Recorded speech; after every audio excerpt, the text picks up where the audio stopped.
Cannabis Common Sense, the show that tells the truth about marijuana and the politics behind its prohibition.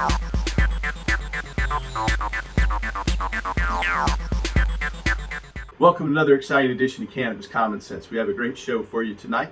Our guest is Tim Blake, the founder of the Emerald Cup, the world's largest cannabis competition down in Northern California. So stay tuned for our fascinating interview with Tim Blake. We have a short but sweet hemp news segment for you, but first, let's bring on those infamous dancing cannabis leaves. I feel the force.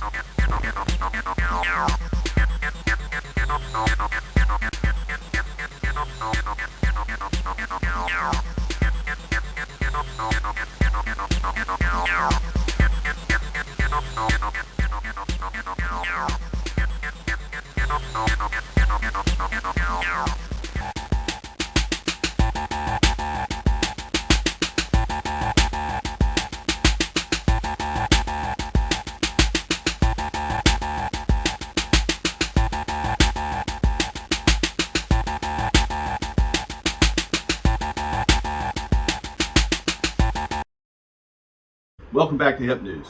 We're almost a month into this year's legislative session, and we're already seeing a flurry of activity in state capitals nationwide. We're following legalization efforts in Hawaii, New Hampshire, and Vermont, as well as efforts to bring medical cannabis access to the state of Wisconsin. There are also a number of freedom-threatening bills we oppose, such as efforts in Florida and New Jersey to impose arbitrary THC potency limits on medical marijuana, and in Kentucky and Virginia to enact laws making it illegal for consumers to drive a motor vehicle for days after using cannabis. In Delaware, House members recently voted in favor of legislation expanding patients' access to medical cannabis, and in Ohio, lawmakers abruptly halted efforts to roll back the marijuana legalization initiative that passed last November there in Ohio. Our next story is from Minneapolis, Minnesota. The cumulative use of cannabis over several decades is not associated with a significantly elevated risk of either psychiatric disorders, cognitive decline, or other adverse psychosocial outcomes, according to data published in the Journal of Psychopathology and Clinical Science. Investigators affiliated with the University of Minnesota and University of Colorado assessed the long-term impact of cannabis use on psychiatric and psychosocial outcomes in a sample of more than 4,000 adult twins. Subjects were assessed from 1994 to 2021, 27 years. The authors wrote, quote, "This study finds that lifetime exposure to cannabis has few persistent effects on mental health and other psychosocial outcomes. We did not identify within-pair differences in cognitive ability. Cannabis consumption did not predict within-pair differences in psychoticism." End quote. The study's authors concluded, quote, "Broadly speaking, our results do not support a causal relationship between lifetime average cannabis frequency and most of the substance use, psychiatric, and psychosocial outcomes. The lack of within-pair effects in our primary outcomes suggests that cumulative cannabis use does not have large or lasting effects on psychosocial outcomes." End quote. The full text of this study, Limited Psychological and Social Effects of Lifetime Cannabis Use Frequency, Evidence from a 30-Year Community Study of 4,078 Twins, appears in the Journal of Psychopathology and Clinical Science. Our next story is from Berlin, Germany. Patients with chronic pain and other conditions report that cannabis is often more effective than conventional treatments, according to data published in the journal Frontiers in Medicine. German researchers surveyed patients' experiences with cannabis products. Plant cannabis and cannabinoid extracts were legalized by prescription use in Germany in 2017. However, such products are typically only authorized when patients are unresponsive to traditional therapies. Over 200 patients participated in the survey. Most respondents suffered from chronic pain, and over 2/3 of the survey's participants consumed cannabis flowers are plant-derived extracts. Consistent with numerous other studies, the patients reported reductions in their daily pain following cannabis therapy. The patients also said they were less likely to be either anxious or depressed while using cannabis. Participants reported greater satisfaction with cannabis and said it was more effective than their prior therapies. 94% of those surveyed reported holding more positive attitudes toward cannabis following their treatment. The study's authors concluded, quote, the results of this study suggest that most outpatients treated with prescription cannabinoids in Germany subjectively experience health benefits and symptom reductions associated with these therapies, end quote. The study, Patients' Perspective on Prescription Cannabinoid Therapies, appears in this month's edition of Frontiers in Medicine. Our last story tonight is from Canada. The percentage of young people who say that it's easy for them to acquire cannabis has decreased significantly since Canada legalized the adult use marijuana market, according to data published in the journal Archives of Public Health. Canadian researchers assessed young people's perceptions surrounding the availability of cannabis products. They determined that the percentage of underage youth reporting that cannabis was easy to access decreased by 27% from 2018, the year Canada legalized the cannabis market nationwide, to 2020. Self-reported marijuana consumption by young people also decreased during this period. The study's authors concluded, quote, while there's been a growing number of studies focused on examining changes in cannabis use among Canadian youth since the onset of legalization in the Cannabis Act, and more recently on the onset of COVID-19, there appears to be a paucity of research dedicated to examining changes in youth perceptions of cannabis availability over the same period of time.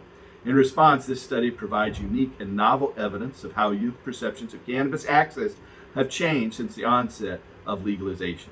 Our data suggests that in our large sample of youth, perceptions of cannabis access as being easy has declined in prevalence since legalization and through the early and ongoing pandemic response, period, end quote.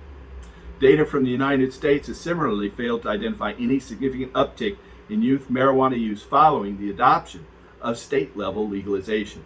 According to a May 2023 report from the U.S. Center for Disease Control and Prevention, the percentage of high schoolers who ever tried marijuana fell 30% between 2011 and 2021, during which time nearly half of all U.S. states legalized cannabis.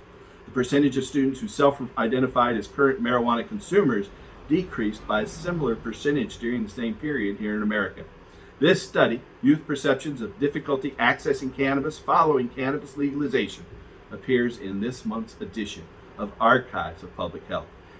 If you or a loved one are looking for help finding a doctor who can recommend medical marijuana, we have a referral service. Just call us at 503-235-4606. That's 503-235-4606. Without further ado, here's our interview with Tim Blake of the Emerald Cup. Help us restore hemp.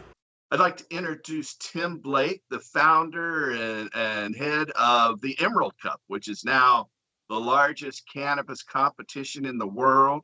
I don't know if you know it, Tim, but I've been a judge at many different cannabis cups in Oregon and in Latin America. And a lot of my Latin American friends have said, can you get me in the Emerald Cup? Can you get, no, I can't get you in the Emerald Cup. You're gonna have to do that on your own, but yeah, it's deeply admired.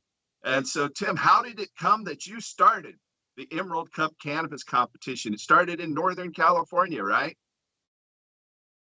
Yeah, it started in the heart of the Emerald Triangle 20 years ago. We were sitting around with some friends talking about how we all enjoy the fall harvest and going to the county fairs and the sights and smells and sounds and the friendly competition. And we just wanted to do it. And looking back, I don't even know how we pulled it off. You know, half the people showed up in mass. We only had 150 people showed up. We had a couple dozen entries, and most people thought we'd get busted, but we didn't put a poster out. It was just word of mouth.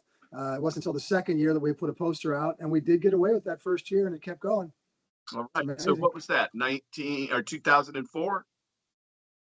2004 with a single flowers contest, just one personal use flowers contest.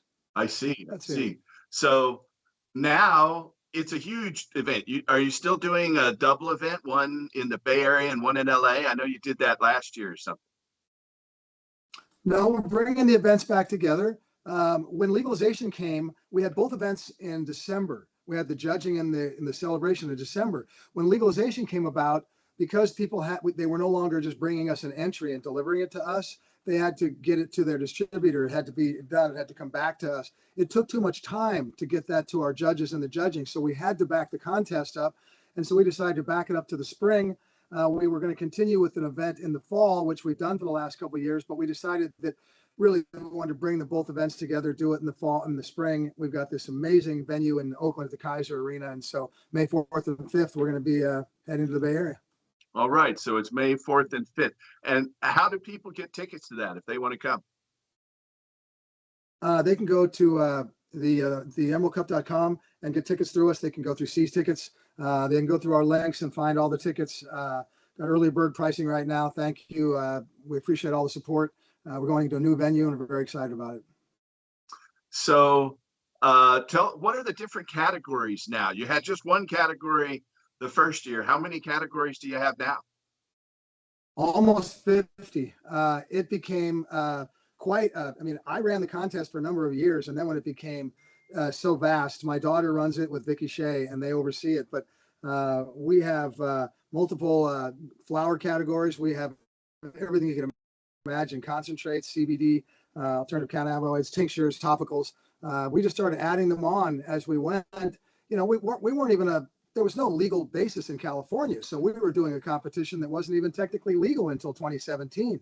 Right. So we didn't allow the hydrocarbon in or the indoor in because those technically weren't even legal within the confines of 215 really at the time. So we let them in at the very end, but now we've got everything in there. We have over 100 judges. We had 400 applications for the judging process. It's a giant competition that takes about 2 months just to run. So you send the samples out 2 months in advance of the awards, is that right? Well, so here's how it goes. There's different contests, but basically now a brand or a flower company gets their products to their distributors or manufacturers. They get it to their distributors, get the COAs, get everything tested. Then it comes back to us. Okay, then we divide it up. In the case of the flowers contest, it's anonymous. So we take everything out and we package it into little samples that we give to our judges. And then we have to distribute those packages all over the state. It used to be just the judging was pretty much judges in Northern California and the Emerald Triangle. Now we have judges in every part of this vast state. So we have to deliver those judges kits to people all over the state. And then we have multiple rounds of Zoom meetings to go over all the entries and have discussions with the judges. In the case of the flowers, we get together for 2 days at Yoqueo Ranch at the end and have a 2-day in-person judging meeting with 20 people to go over all the categories so they can bring it down to the top 20 and the best to show. I see. Wow. It's just a huge event there, isn't it? It is. You know, it is a process. I think we make up over 9,000 flower entries alone. Wow. For the judges. When you look at what this entails, just the scope of the job, it's daunting. I'm glad that my daughter and Vicky are in charge of it now. So 9,000 different entries. What is your biggest single entry category? Is it like sun-grown flowers or what? Right. It's sun-grown. We had in the flower competition, we had over 600 entries at our peak. Last year, we had 283 entries.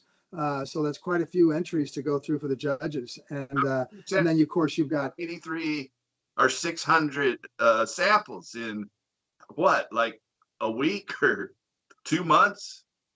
Well, no, they get about a month and a month plus. So, but they're going through about 10 a day. And that's quite a bit. But when you think about the process, first of all, they get together and everybody gets together, the flowers judges anyway, when we first get it, and they all get the larger jars because they only go home with like 1.5 grams. So we want them to be able to see the whole package. So they all get together in the beginning and they go through the larger jars so they get to really get a better idea of the look and the smell.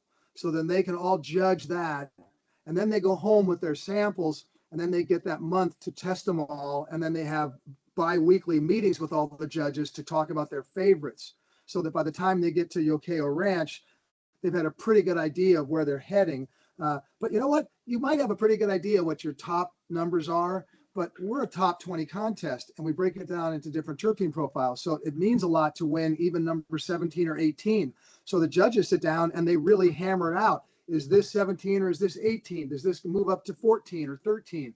And so it becomes a battle, an entrenched, wonderful debate amongst the judges over every one of those winners. Yeah, I can imagine with 280 or 600 entries at the top 20, you're talking about the top 5 or 10% or less than 10 for sure of the and so I have been a contest entrant in Oregon-specific contests, the Oregon Medical Marijuana Cup. I've actually won that a couple times. I'm an outdoor organic sun grower. Oh, I don't know if you know it. You probably don't. But I grew for many years for Willie Nelson. Willie had his medical marijuana, wow. his wife and his whole band had their medical marijuana card through my clinics in Oregon. So I had the card as Willie Nelson's grower for about 6 or 7 years, up until 2016, when they made it illegal for out-of-state patients to get a card anymore. There was a period there where you could. But I know you set up the Willie Nelson Award, and Willie took the first one, right? And it's like an activist award or something, right? You know, it's the Lifetime Achievement Award, and we offered it to Willie, and he said he would do it with one caveat, one thing, and that was that we would change it from the Lifetime Achievement to the Willie Nelson Award.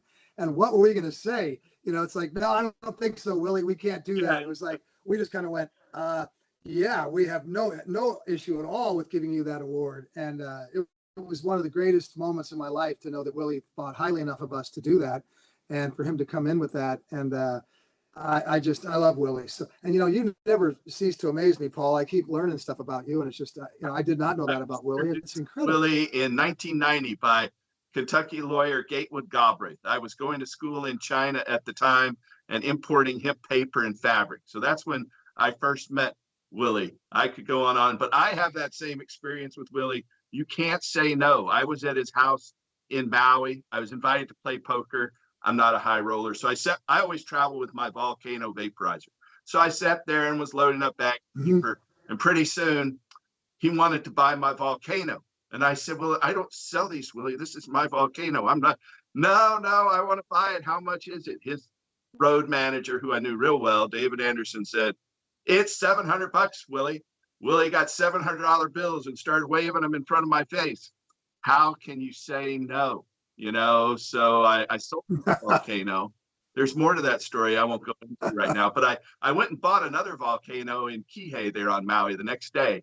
And I took him the package and everything, but I still got it's going to be 10-year-old volcano running strong over here. I travel with it anytime I leave town. So you can't say no when Yeah, Willie's a vape guy too. So yeah. So yeah, he's wonderful about that. Yeah, you know, when you get older, you got to take care of your lungs. You know, I always told people your lungs will appreciate this volcano vaporizer. You know, breathing's fundamental. Yeah, I love the volcano. I vaped solely for years. I actually had an old heat gun. You ever see the heat guns you could put into a one of those? And so we actually started selling in groups. But yeah, but see, what we did was we took the metal inserts and we made a glass insert. We made a custom glass insert so they didn't heat up. Yeah, I had a little bomb like device that was given to me before someone. The first 2 volcanoes were actually given to me. Then I bought a few since then, but you know, they gave it to me and I'm hooked. But I've been a proponent of that for many years, and I take my volcano all around the world to Thailand and Chile and Colombia. And I use it when I judge contests. You know, everybody else is mainly smoking, but I'm loading bags of vapor and passing them around. And you have no troubles with that on the planes and stuff, huh? Not at all, huh? Never had a problem. I've had people ask, what is that, going through security? And I say, it's a vaporizer. And usually they don't ask more questions. If they ask questions, I will tell them, you know, it's an alternative to smoking. And if they ask, I'm a medical marijuana patient. I can, and I've never had anybody's. One time I had trouble carrying 2 through Mexico because I have one that I got in Europe that runs on 220, and it's good for the South American company. Then I have my other main one that runs on 110. And so I was carrying 2 into Mexico, and it took me about 20 minutes arguing with them to finally get them to let me take it through that. But that's the only time. I've probably flown with it well in excess of 100 times. So. Oh, cool. Well, this is the one we made. See, the heat guns had little metal inserts, so they got hot.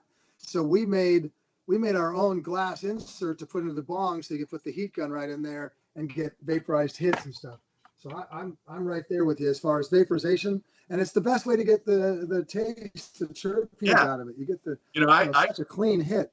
connoisseur of smoke until I'd used the Volcano for about 6 months, and then I realized I I just taste the smoke now when I smoke. I don't taste the flower Mhm. nearly as much. But the Volcano and the vaporization technique definitely helps on that. No, once you get used to vaporizing, you're ruined because you can't go back and smoke a joint because there's no. It's like it's horrible. Yeah, I mean, I'm I not can't. saying it's bad for people that smoke joints. They don't understand that. But if you're a true vaporizer connoisseur, then it's really hard to smoke joints. Yeah, I need to get all the full terpene flavors through the vaporization process. That's for sure. Not covered up by Yeah, combustion byproducts. yeah. Well, that's amazing. And I see so many things you've done. You've been just all over the place. I mean, I don't have anywhere near your accolades of the stuff you've done in your life. It's just amazing the things you've done. Thank you. I first went to the Washington D.C. White House smoke-in a week after my 18th birthday in 1978. So I was never in the closet, so to speak. I've always been an activist, and I worked to put marijuana legalization on the ballot the first time in 1984 and 85, and we made the ballot. Jack Herer and I both moved to Oregon to work on that ballot initiative, and we lost overwhelmingly in 86 when Ronald Reagan was the president. But I first met Jack down in LA in 82. We both were in the Yippie newspaper Overthrow as contacts there. So that's how we linked up way back then. I ended up staying in his partner, Captain Ed's head shop for about a month, trying to get on trivia game shows because I'm quite trivial. I can answer a lot of those trivia questions. So Wow. Well, that's what it was. You were so young when you started, 18 years old. That's why, you have such a vast career because you jumped in so young. Same with me. yeah, back in the 70s, everybody thought marijuana is going to be legal in 5 years. Everybody Oh, thought yeah. until Carter's drug czar Peter Bourne got outed for snorting cocaine at a normal party, and it just all turned back once Ronald Reagan came in there and started the Just Say No campaign. Yeah, the whole Reagan Well, they had came formed. down on our head in 1986 when we were on the ballot. Again, that's another story. Well, no, I followed that. I mean, they'd set up the DEA, they hadn't activated it, and they'd set up camp here, the California Eradication Team, but they hadn't really activated it until Reagan came in. But with Biden, they had done a lot of preliminary work. They had the, minimum mandatory prison sentences put together. They had the private prisons in place.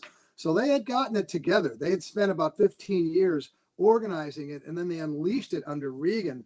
And it was just a multi-pronged attack with the, I mean, in 1 year, somebody got busted for 6,000 pounds of tie and did 6 months in a county jail. The next year, that was a 15-year prison sentence. Yeah. And it just turned it upside down. And boy, we chased that for the last 30 years once they went after us. Yeah, I went through a federal cultivation prosecution where I was facing a 10-year mandatory minimum sentence. And basically, it was a jury nullification case. I was found not guilty of cultivation. I let the judge find me guilty of possession of 2 grams. And so they were trying to put me in jail for 10 years if they had found me guilty of the cultivation, but just the 2 grams in my pocket. I just got a pardon from President Biden for that actually last year. So I got 2 pardons for federal charges for simple possession last year from President Biden. Once in Washington, D.C., I got busted in the United States Capitol in 1989, and once here at Oregon in my home. So, Well, how did you get out of that? How did you get out of that? That's almost impossible to beat a federal case. And the jury wouldn't convict me. I've got a story. I'll tell you, I guess. I've said it on the show a number of times. So, the cops came in, they seized all my stuff. They wanted me to plead to a 5-year mandatory minimum there in it was 1990 bust, and so the trial I think was 92, and I wouldn't plead guilty to it. I told them non-cooperation with tyranny is a duty, as I recall from Martin Luther King's famous quote.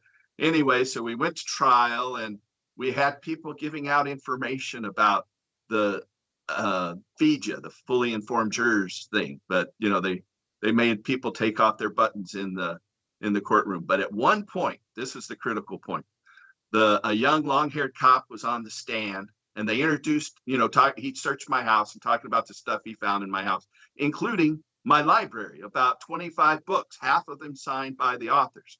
So as soon as my attorney, we didn't call any witnesses in this case.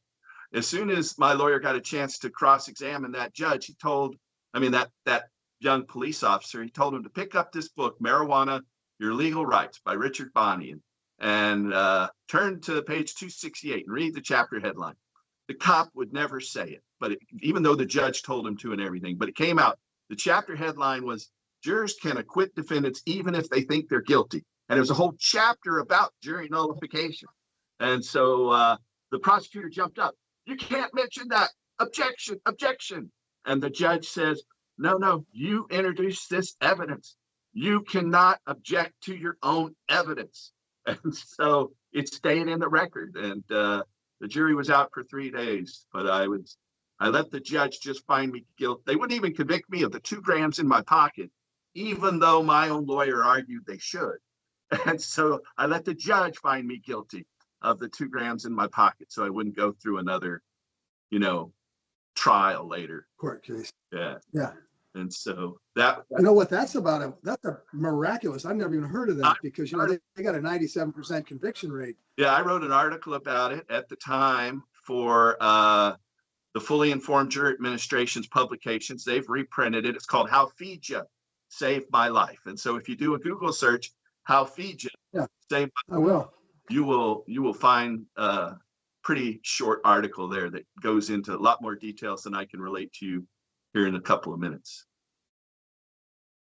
Well, coming from a legal family, I love that. The thought that we actually have a fair system that where, rational thinking takes place and jurors actually have a choice. Yeah, a lot of it. They should. The judge. I was fortunate that I had a judge that would rule in my favor and not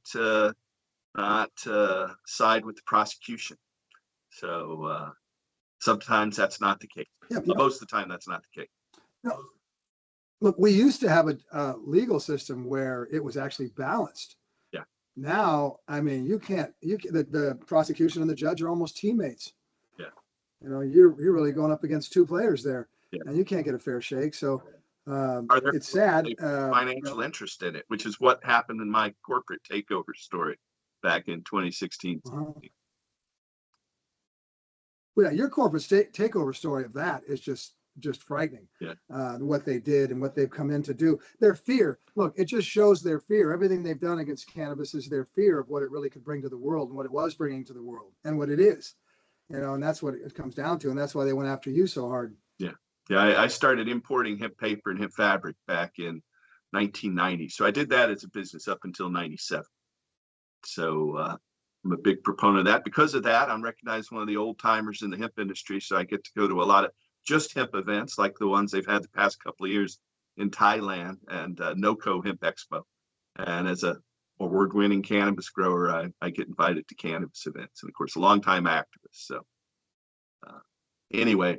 Well, what do you think of the hemp movement going on now? I mean, this is really broken out now. Who would have thought it'd come around the way it did? The theme is starting to happen. There's real products like hemp wood, which is stronger than oak and mahogany. I tell people, I interviewed the founder of hempwood.com on here a couple of years ago, and biodegradable hemp plastic products, hemp tinsels out there.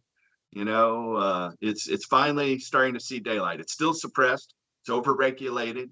We don't need farmers destroying their crops because it's 0.4% THC instead of 0.5. We got to fight this overregulation. And when cannabis is allowed to return to its full potential, we're not going to be cutting down our forests. We're not going to have world hunger. We're not going to be toxifying. We'll be saving a little bit of what's left of the Earth's biosphere. And that's our most precious inheritance and our most precious legacy to future generations. I always say it's cultural and ecological diversity it's our job to try to preserve those for the future,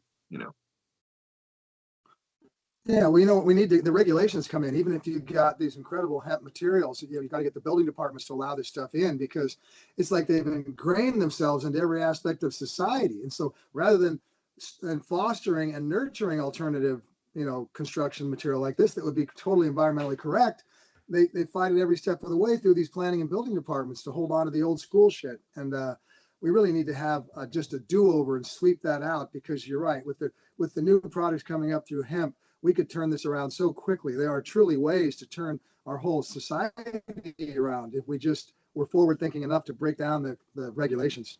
Well, it's got to happen. And Jack Harris said that, I don't know if hemp will save the earth, but it's the only thing that can. And so I didn't know I'd be quoting Jack 40 years later here, but here we are. And so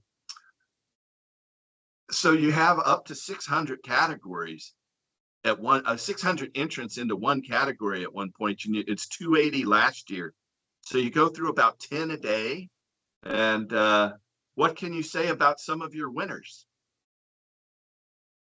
Some of the winners, they're phenomenal. You go back and look, it's been an interesting process. We let the indoor in, and Fig Farm with Blueface, they won last year. Fig Farm's an incredible indoor cultivation team. They're really, really, it's sweet to see them. Dan from Rebel Grown, the same people rise to the top. It's just like sports or music or anything else. The very best of the best are always coming to the top and stuff. But it's a really wonderful process. The thing that's interesting outside of the winners is it used to be that there was a lot of B or C grade people putting entries in that you could just, move them out of the contest. Now, because it's cost more and it's professional and you got to go through distributors and stuff, what people are putting in is much higher quality. So you don't just get rid of, out of the 280, you don't get rid of half the entries right off the top. You've really got to go through every one of them. And it's very challenging because there's a very close proximity between the lowest and the highest. And so it's quite a challenging judging process. It's way beyond me at this point. I don't think I could sit down and do it at the level that they do now. Yeah, I mean, I don't know. Could you, Paul? Could you open it up? Do you smoke it up so you could do that? Days, that's like a full-time job. You know what? It is a full-time job. We actually joke, but in terms of like the edibles contests, we talk about needing to get people assistance because they're doing, 500 milligrams of edibles a day. Even the pre-rolls used to be part of the flowers contest, and the flowers judges, this is how fast it's evolved. The flowers judges used to gripe and bitch about having to test the pre-rolls because most of them weren't that good. Then in a couple of short years, the contest exploded and the quality exploded, where instead of using, shake and B grade small buds or whatnot, you're seeing these infused joints, and these materials they're using are phenomenal. And the contest has become incredible. And now you got almost 100 entries, and these judges in the pre-roll contest find themselves with all those infused joints. They're puffing hard for a month too. Yeah, with edibles, you can easily take too much. I mean, I've seen that many times in various contests, and I have learned just to take a little nibble and taste it, and don't eat the whole thing. Just take as some, just to be able to get an evaluation. Because if you don't, you're going to be way too high by the end of the day, and that's often what happens in the edible judging. Well, you know what happened? What's in the edibles and the cartridges, all of it for that matter, one of the benefits of this overproduction over the last couple of years was that this abundance of material started finding its way into the cartridges and in the edibles. Now, I was never really much of an edibles guy, a little bit more of a downer high, kind of like, put me down. Now you've got these live rosin gummies and these live rosin edibles coming out, and you take them and you're activated. It's a different high. And I'm taking them and going, wow, this is amazing, the difference. And so our judges are looking for that. They're looking for what type of high that is and what's going on. I think you're going to see distillate and CO2 be gone here in a couple of years. Our judges and the cartridges don't even want to judge them anymore because the live resin and live rosin carts are so good. Yeah, I don't really like the distillate myself. How many entries do you have in the edible contest, and what are the categories under edibles? Anything you can imagine, sweet, savory, beverages, you've got it, just so many of them. And we had I think about 90 edible entries. It was a big category too. You're watching the edibles category continue, well, because it's expanding into everything. And then you're looking, the cartridges have really come on. I mean, look at what we've done. We've come from those cheap metal Chinese carts to where you got ceramic carts in there, and you got quality, and you're doing live rosin, and it's phenomenal, the evolution of the industry. And I really applaud that. It's been tough on the farmers with the overproduction, but for the product lines, it's been very good to see the quality going in there, all the way down to tinctures. Yeah. So you have a tincture category too. Do you have like FICO or RSO category? We haven't had an RSO. I think we're going to. It's very. We're going to. Yeah, we've got pretty much everything in there. You know, some of this is really hard for our judges. It's you know, it's a tough judging job for these people to come in and do this. I applaud them, what they go through and the time and consider. You know, it's an honor. You know, most of our judges don't want to leave. We've had to expand our judges teams over the last couple of years. We went from 10 flowers judges to 12, 14, 16. We're at 20. Most of the categories are up at 12 or 13 because the judges don't want to leave, and then people want to judge, and so we just keep adding on to these judges teams. I'd like to see smaller teams because I think it's better for the conversation, but that's the way it is for now. And I'd like to record it all because of so much information that comes down between the judges teams that would be educational. Yeah, that sounds fascinating. I bet you'll get there someday. What do you see as future edition of the Emerald Cup? What you've got this one coming up? It's May 3rd and 4th. Is that right? May 4th and 5th in Kaiser. We when legalization came, 2017, we were one public hearing away from moving the event to Long Beach in the Queen Mary. Our thought was that for the sake of our contestants and for the vendors and sponsors, where it would be better than the largest media and cannabis marketplace in the world, LA. COVID hit and it shut it all down.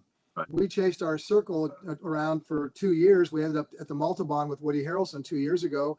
Last year we were at the Craneway, and we were looking for a home to really go to. And the owner of the Craneway offered us this incredible building he owns in Oakland, which is the most historic venue in the Bay Area, the Kaiser Arena, built in 1914. And we went down and checked it out, and it's a 4-story unique architectural, wonder. And it's just stunning. So we're going to move in there. It's across from Lake Merritt. They're talking about giving us 5 years there, doing a takeover of Lake Merritt possibly at one point. And so we're very happy to go there and bring the Emerald Cup there for our 20th.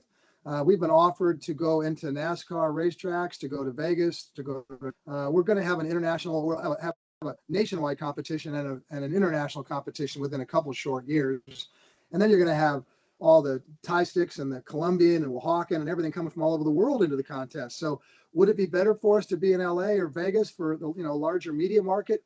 Yes, in some ways, but we may just decide to stay in Oakland and call that our home too, because the Bay Area is quite a big media market itself. So we're very excited to go into Oakland, and we're very excited for the future, and we will be doing shows around the country moving forward. I know that the Humboldt Emerald Triangle is world renowned for the quality of the cannabis. I know, it's kind of extended up into Southern Oregon as well. I'm sure you'd agree, but I think that's a big selling point, that you're right there in the one of the now legendary places for Sensimilla. Yeah, the whole West Coast, you're right. I would include Oregon and Washington to that. I mean, basically the alternative people took over the West Coast, primarily the Emerald Triangle, but they were throughout all the small towns in California and Oregon and Washington, all over, and done an amazing job. If you look at all the genetic people from all over the world, where do they come to? They come from the Emerald Triangle to find their genetics, because we took the lead in that all over the West Coast. And we have the finest flowers. And I think in many ways it'd be fitting for the Emerald Cup to stay in California, to keep an international show right there and have everybody come to us. But there are some offers to go places, but I would like to stay in California and really represent where we came from. That makes sense to me. So how did you get into this, Tim? How is it that you came? We ran into each other on another podcast here recently, and you were talking about when you first used cannabis, and we often ask people how they first use cannabis. I know you expressed some gratitude to the person who first used cannabis with you? Oh yeah, I was a Catholic kid in grammar school, and had the one Hispanic kid that was in the class, Tony, and wonderful kid, wonderful family. I spent a lot of time with them, and his dad happened to have some really good cannabis, so he was filtering his dad's cannabis, and we were puffing those flowers, and it was. I told people this was in 70, I think 1970. So it was before even the brickweeds. They weren't even pressing much cannabis at that point. It was still coming in loose and fresh and great. And it was a wonderful experience. And it changed my life. I was a hyperactive kid, probably would have been put on Ritalin or something. And cannabis immediately balanced me out. I found my ally and used it regularly from there on. And we moved the following year. We were in the Bay Area. The following year, my parents bought this house in downtown Capitola, which is right on the beach next to Santa Cruz. And we moved in there. And that was a 3-story beach house with a bar down on the bottom. And I moved into the old bar and keg room. I put black lights in the keg room, and I had the pool table. Here I was a 14-year-old kid inviting all the school kids over to play pool and smoke pot in the black light room with the kegs. And I was a pretty cool kid and had a great life. So my parents did me a favor by moving over there. And then I started dealing with all the super kids in town. And, by the time I was a senior in high school, I was taking a kilo to school every Friday and selling that 34 lids at the high school. Wow. And so how did you come to start the Emerald Cup, or tell me about the genesis of the Emerald Cup? Well, very quickly, I moved from that moving a brick every week for the kids to growing up under them in this large movement that started moving millions of pounds of Thai and hash and Colombian and South American weed across the world. And so I was one of the youngest, like a 21-year-old kid that was getting 1,000 pounds of 100,000 pound shipment that was being dropped off Santa Cruz. And so I was doing that all the way through the 80s, and then started production companies and watched the whole collapse of the industry at the end of the 80s with all the minimum mandatories and the prison sentences come in. And so I moved up to Humboldt or Mendocino County, the Emerald Triangle, and started growing indoors. That's what we were doing. Most of it was indoors because they busted most of the outdoors, so we were all hiding. They didn't get the right to do heat-seeking airplanes yet. So for about 10 years there, you could grow indoors, and if you didn't have one of your people snitch on you, they had a hard time getting into your operations. Then about the turn of 2000, the military got permission to use the heat-seeking planes where they could come in and fly over and find your lights and your signatures. And within one winter, they wiped out all of Mendocino, and within a couple of years, they wiped out Humboldt. During that time, that's when we'd come together and we were discussing how we wanted to celebrate the fall harvest like everybody else did. The county fairs and whatnot across the country and have a friendly celebration. And so we just decided to go for it at my place, Area 101, which is right on the highway, 10 miles north of Laytonville, right in the middle of the Emerald Triangle. And so we just put on a small show, no posters, word of mouth, a couple dozen entries, a couple hundred people, half the people in mass, everybody thinking we'd get busted. And we just pulled it off that first year and never looked back. One flowers contest, personal use, 8 judges. Simple. And so your second year, you decide you want to do it again. And how did it grow by the second year? Yeah, we have a little poster the second year that we did. We did actually a little poster. It was a small mini poster that we just put on backwoods roads and whatnot. But you can look at that poster and you can see it was an all-night party. There was food coming in. There were, there was just a lot of stuff going on. I mean, we just blew that party up the second year and everybody heard about it. And it went from a couple hundred people to like 700 overnight. And the funny thing about the second year is that a guy named Ringo Lawrence, who started the first CBD genetics company in Southern Humboldt, and Ringo came in and he set up a genetics vending space.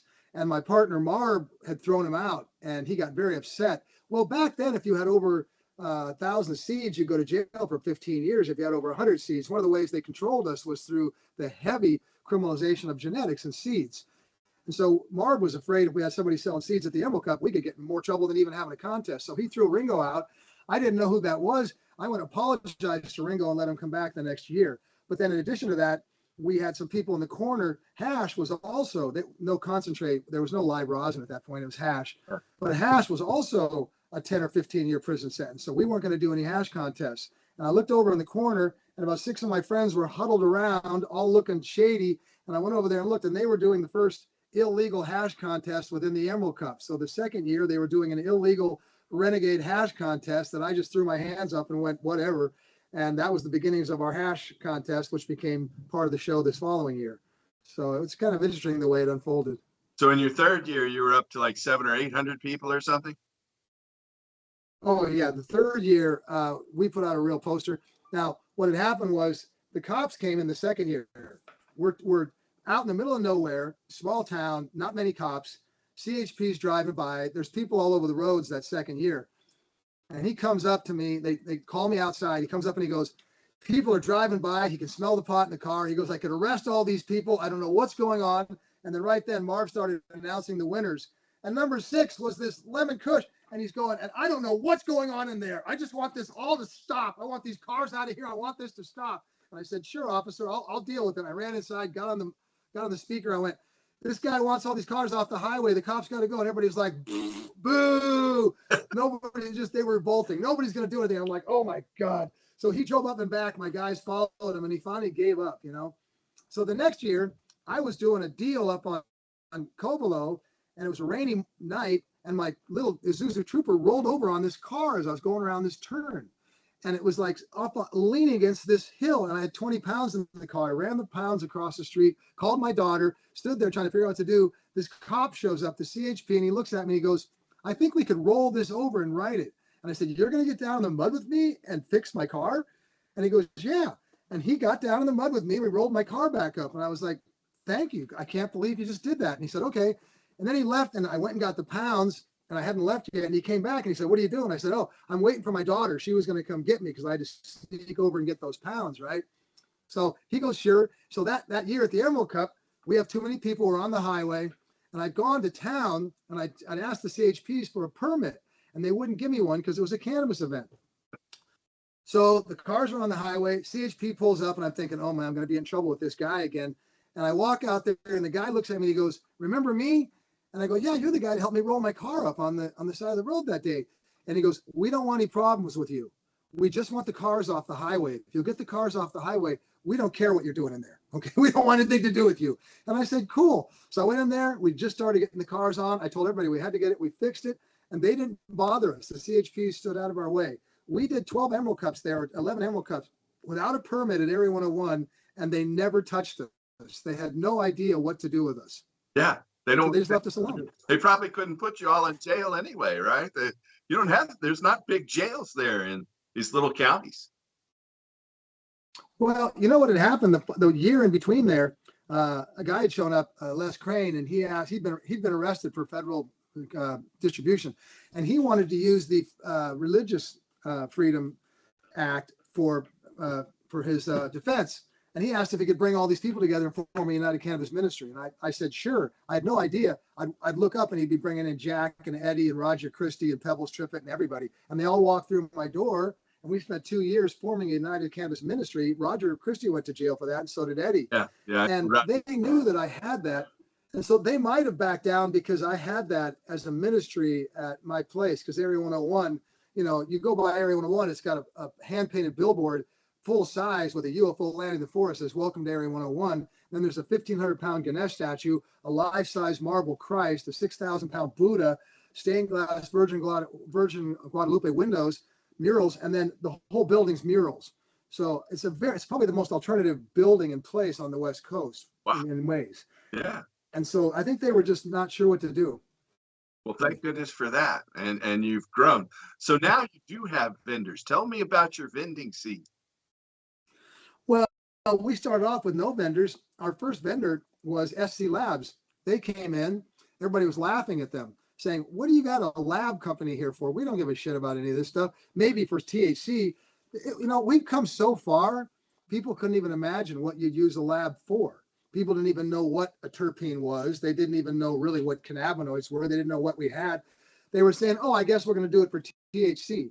Of course, a couple of years later, when we tested for the concentrates and 75% of the concentrates failed for pesticides, they understood why we were testing. Yeah. And we were gonna call them all out, but everybody had an excuse that said they got the clones or they got the materials or the grow shop sold them stuff. So we gave them a pass that first year. The second year, it dropped to 5% failure rate on the pesticide. So it was very effective. That lab testing was a game changer. Yeah. And so really our first vending was the labs and coming in. Then we brought the genetic people in. We slowly broke out. we got so big at Area 101 that the rain and snow were so bad it crushed our tents, froze our water systems. We couldn't even do it. We moved to Humboldt for 1 year. It was the biggest show they'd done in Humboldt, but they couldn't get us back in, and nobody would give us a place to go in the Emerald Triangle. That's why we went to Sonoma County. We went down and took a flyer and made a 20-page proposal to Sonoma County Fairgrounds. And they said, if you do this and you do a cannabis country fair like you're writing in this, they said we wrote the best proposal in 50 years at the fair, they would stand with us. And the Sonoma County Fairgrounds stood with us, the first community or state policy group in the state, to really give us a break. And that's why we moved to Santa Rosa. And God bless the Sonoma County Fairgrounds in Santa Rosa, because they stood up to the state and everybody and let us in. All right. All right. So how many vendors were like at your last couple of shows? Well, we get about 200 vendors. We peaked with about 400 in 2017. I mean, you got to realize we went from 12,000 brands and farmers in 2017 to where we had 1,200 this year. So 90% of the farmers and brands are gone. So we've lost about half our vendors, but considering 90% of the brands are gone, we're still doing quite well. And you have another speakers kind of event. What goes on with that? What we've always been about is education. From the very first day, when I was talking to people, look, from the very first day, we were doing a sun-grown competition when it was all indoor, and we were doing an organic competition when mostly it was indoor. And I told everybody, I said, you know what? One day, you're not going to be able to sell that B-grade powder years in the summertime for top dollar back east. You're going to have to grow fire or you won't be able to move your material. Well, over the years, people realized that the days of selling B grade for top dollar were gone. Well, we've been evangelizing about that forever. Only the top line people are going to make it, whether it's in cartridges, flowers. The low grade $2 chuck is going to be taken over by the big boys. And so we've always been in education. We've been educating about regenerative farming, sustainable living. We're organic food for the show. It's always been about education. So we started bringing in more and more speaker panels. We had 3 panels at one time to teach people as much as we could. And across the way, people were saying, why are you doing this? You're just teaching people all over the country and the world all of our tricks, how to grow, how to do things right. And I said, look, we're all in this together. We don't have time for these people to learn. They need to learn from our mistakes and not destroy, environmentally wreck their states and their areas too. We're a big community. We just got to expand the Emerald Cup or the Emerald Triangle into everything. So we've made it a point. I'm very proud of all the speakers panels we've had over the years, all the speakers we brought in, all the music we brought in, 2 stages at least for the music. But the speakers are dear to my heart because I really, education is the key for everything. As you say, you're an educator, you know that. Yeah, that's what we're doing here. I appreciate having you on the show Yeah. to talk about that. Yeah. So in music, what kind of musical acts do you have lined up this year? Well, you know what? We're going to go, and in names of Oakland, we're going to do a lot of hip hop. Now, I stopped for a second because when we first went into Santa Rosa, the first thing they said was, we're going to do this with you, but no hip hop, no rap, no heavy metal, nothing. We want vanilla music. We just want straight ahead music. And we was like, fine, we'll give you what you want. We slowly changed that over the years. Oakland has a rich history of hip hop, Too Short, Eat 40, E-Money. You got so many great acts coming in there. Burner from the Bay Area. We're going to bring a lot of hip hop in. Tony, and Dwayne Higgins did a show. I'll tell you what, last year, Paul, at the Emerald Cup Awards, late night, 3 a.m, this band comes on, 12-piece band, just blew the doors off. The greatest performance I've ever seen in an Emerald Cup. And I didn't even know they were going to play, and they didn't even get paid. And it was Dwayne Higgins from Tony, and he came on and just blew us away. And I told him when he got done, I said, you know what? If we get a show in Oakland or anywhere next year, I want you to come play and main headline for us. So he's going to come, and he's half of Tony, and they're going to play a headline gig for us. But we're going to bring in Davey D and a lot of the Oakland natives and stuff, a lot of the good local people. All right. Well, that sounds great. So it's a 2-day event, the 4th and 5th of May. You go to the 2-day event. Is it emeraldcup.com or theemeraldcup.com? The emeraldcup.com, and you'll find that we do the award ceremony on Sunday. We'll do music all day Saturday and Sunday. We'll have incredible after-hours parties on both nights. We'll have pre-parties on Friday. We'll bring everybody together. There'll be a lot to do in the Bay Area, and so it'll be a full weekend. People will be exhausted by the time they get done, Thursday through Sunday. All right. Well, it sounds like a great event. Is there anything else you'd like to say in closing? You know what? They're going to write about us in the years to come, history, and they're going to write about people like yourself and all the other people that held it up as they pulled the alternative economy. Oh, they pulled the middle class economy and manufacturing offshore. They ripped our middle class out of us. Alternative living was only held up by cannabis, business and what we did. And look what it's done. And now that we've made it all these years, we've now held it up long enough for the cavalry to come. About how they killed our community up in the Emerald Triangle and the West Coast, that they really beat us up and they scattered us to the winds. And I tell people, look at what they did with Buddhism and the Dalai Lama. They asked the Dalai Lama about Tibet and what they did there when they ran them all out of Tibet. And he goes, yeah, but you know what? When they did that, it made us 10 times bigger. We went all over the world. We scattered to the winds and we brought Buddhism to the whole world. Well, we went to this event last week in Buffalo, and I told people, look at what happened. We've got a lady now running Niagara Falls Community College cannabis program. We've got our community all over the country and all over the world teaching people. I've got friends that are doing 1 million square feet in Costa Rica, in Asia, Thailand, Europe, and Oregon. We've brought our culture all over the world, and we're touching the hearts and souls and minds of everybody in this world and making an impact. And we're going to see that over the next few years. So on behalf of our community, man, I tell you what, thank you for your contributions. They're so vast. And I look at people like yourself and Eddie and Roger and Jack and everybody. You guys are all going to go down as heroes. Well, thank you. I think back to this album from the 60s that was produced by Jimi Hendrix. He had Jimi Hendrix on bass guitar, Steve Stills and John Sebastian on guitars, Buddy Guy on the drums. And their main guy was Timothy Leary. It's Timothy Leary's album, You Can Be Anything, this time around. And in there, he says, there are more marijuana smokers in the world than there are Christians. We outnumber Jews and Unitarians combined. We're the largest spiritually oriented group in the world. And so I'm glad to see you're willing to share the secrets. The world needs us. The environment needs us. The diversity of life on this planet needs us, and so I appreciate you creating one of the largest events in the world, and really want to thank you for coming on the show. We've had Tim Blake with the Emerald Cup. Anything you want to say last minute? Well, just what you said. Hats off to Pebbles Trippett and all the activists over the years. I was an outlaw hiding in the woods, and I didn't understand the activists and what they contribute. They don't get paid. They don't get a lot of props. They put a lot of time and energy out. And Pebbles came and asked me if I would sponsor the sheriff's debates at Area 101 because we had more cannabis people in the county than there were not. And we sponsored those debates, and we ended up getting Tom Allman elected for 13 years, which led to us getting the 9.31 program, the first in the country. And so you're very right, Paul. There are more cannabis people, like Timothy Leary said, than anybody in the world. And we proved that in Mendocino by getting our sheriff elected and by changing the path of Mendocino. And that's what we're doing across the country and the world. And if we just unite, which we're doing, we can change and do anything. So thank you for that. And we're going to do this together. Sounds good. Well, thanks for coming on the show, Tim. I hope to get down to your event here someday soon, hopefully this year. And keep working to restore hemp.